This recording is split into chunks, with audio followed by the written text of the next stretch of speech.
Good evening, I'm the manager for DWPCorruption.co.uk, and tonight I've got with me Roy Jenkins from Snouts at the Trough party. Myself and Roy have a long-term relationship and have done videos before, and I'm really pleased to announce tonight that Snouts at the Trough party have become once again another sister site to DWP Corruption alongside Morrison Sherry Deadbeat for Dads. Phenomenal really, as we've got these people and other groups coming on board, as it extends the strength and the hands out welcome to all people who want strength and the people that want to be part of what we're doing with handling the government corruption. With handling that government corruption, you know, I mean, this update that we're doing with Roy tonight is going to highlight the fact that, you know, over the good many years that Roy's been fighting his own case and working, you know, how slow the system has been with the lack of help and the lack of cooperation with the government bodies, as we've mentioned before, that have, you know, just part of common purpose and use nothing more than delay tactics to, you know, to hold back the truth of what's going on. The name of the video tonight is what it's all about: request for arrest. As you know, Roy's going to be speaking in a minute. He's going to give you a rundown of the current position and what everything's about.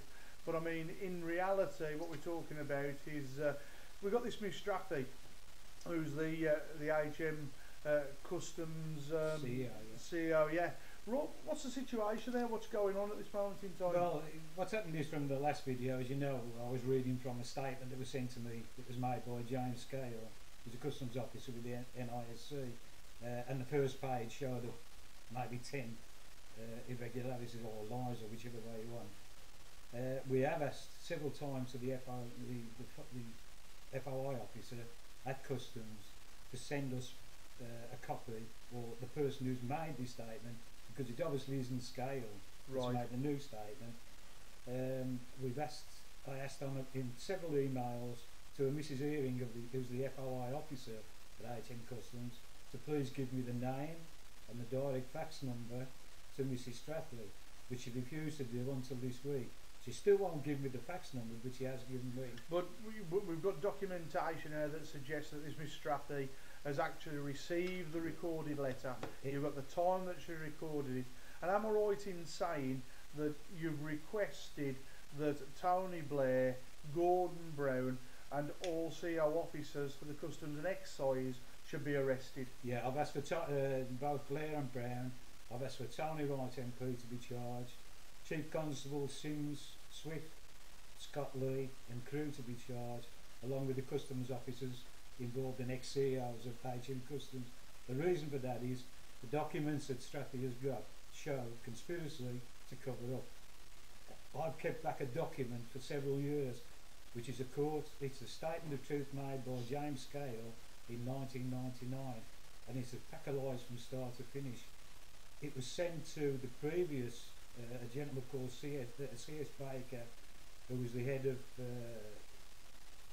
the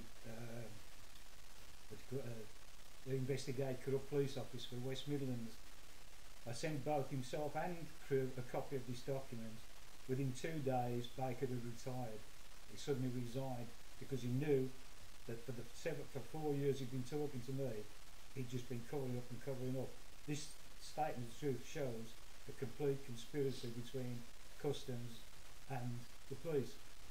I took customs and the police to court, 2 separate actions.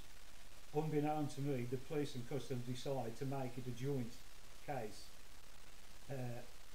West Midlands Police was awarded £4,000 costs against me in the case. Customs was also awarded £700. I refused to pay it. I kept asking to take me back to court. Nothing's ever been done since 1999. They've never asked for this money. Is that about the same time that the West Midlands Police Fraud Squad was disbanded? It was just after that. It was C Division. The tapes I made were of DC Green and his bosses at C Division, along with their colleagues in West Midlands Customs, which was a James Cale who was with the NISC, and Don Green, also with Customs NISC. James Cale, when he came to I complained to Valerie Strachan, who was the then CEO of Customs, asking her to investigate the fraud and corruption. Scale turned up at my home claiming he was an independent investigator. This is 1994.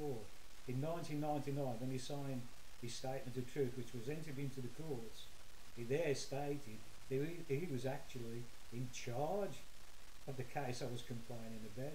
He was also in charge of the police officers and the other customs, which he names in his statement. Yet every letter he sent me previously, he said he couldn't find any proof of any corruption. But in fact, he was investigating himself. See, there's a pattern forming here, and I've noticed this with Alan Darby's case, and you know the things that have happened there. I've noticed this with my own case with Dudley Council and your case. You know, where the MPs are concerned, they all seem to act out of public duty. They're not really concerned for the constituents, are they? They don't really help you. No. I've heard you say on a number of occasions you've attempted to contact the corrupt Tony Wright with the money laundering situation. You've asked him questions and he just totally ignored you, didn't he? Well, what happened was, Tony Wright's obviously forgotten, because he wrote to me 2 years ago telling me he destroyed every single document he'd ever had off me and every letter he sent to me. What he didn't know was, if you look in your records, Mr. Wright, I'm sure you've got them there. If you look for 1998, you'll find I came to your office, you took all the details off me, I gave you documents of proof which you asked for to prove fraud, corruption, money laundering from the Italian embassy in London, the use of false dual shipping invoices. You wanted that before you would send them any further. I've asked you time and time again. I've actually mentioned Susan Woodward several times to Staffordshire County Council, saying, how can you let this woman close homes, old age people's homes, and special needs for his kids, saying there's no money, when she knows how many billions of pounds go missing every year. I refer you again, Deloitte and Touche. There Mr Bridges it was commissioned to investigate the black economy in the UK.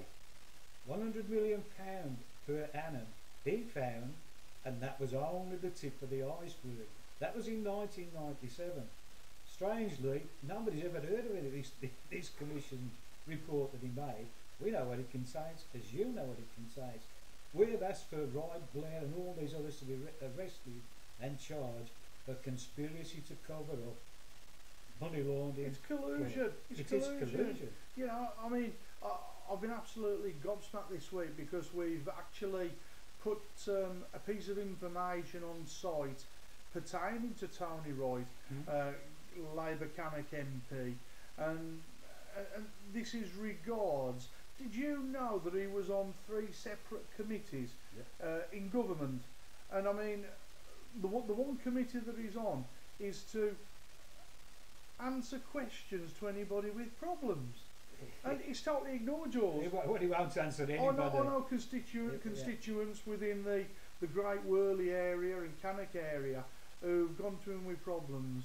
And that's what a complete waste of space is. Well, I've actually got emails from Tony Wright from last year in which his personal secretary or researcher is saying to me, Tony Wright has ceased to have any dealings with you whatsoever, simply because he can't answer the questions.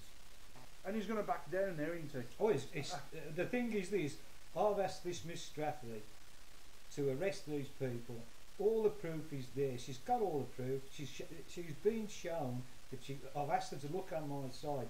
That there's a letter there from her ex-CEO, Broadbent, in which she clearly states, as you are aware, Customs, Police,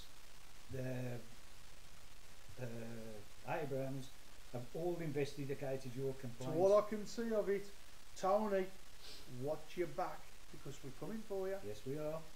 Bye.